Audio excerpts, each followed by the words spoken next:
I'm Jay Christian, and I served in 3rd Ranger Battalion. I grew up in the West Coast. I was born in Phoenix, Arizona. I clearly remember growing up always knowing and dreaming of being in the military. I grew up heavily scouting from the time I was 5 years old all the way through my teenage years. And I didn't quite go in with the mentality of, I want to go into the military and do any job. It was, I went to a recruiting station. I said, I want to go into an option 40 contract, and I want to go right into the Ranger Regiment. There was really no other option for me.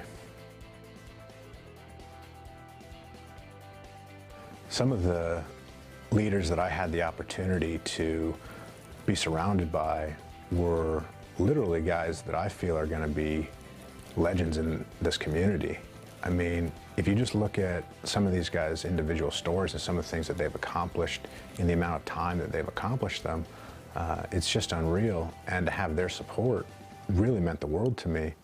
I can think of specifics in my time in SECO where I would be trying to rig up a rucksack, and individuals would walk by and they would clearly just take it upon themselves to point out a deficiency and show me the right way to do it. It was never a situation of allow the guy to do something wrong and then, fix him in the back end.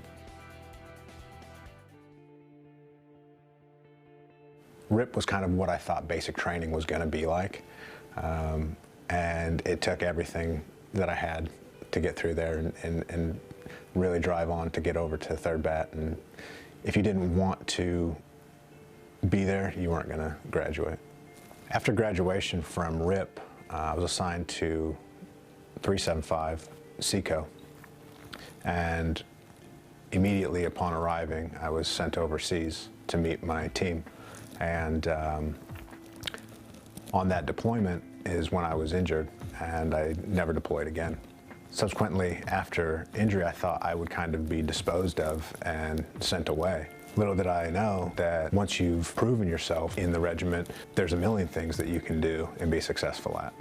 And he's a great example of, if a guy gets hurt, he still wants to contribute in any way he can. And just an NCO channel that supports that type of mentality, you're going to get a better product and a sustainable future for the Ranger Regiment. Just because they can't be 11 Bravo doesn't mean they can't fulfill their ambitions within the Ranger Regiment.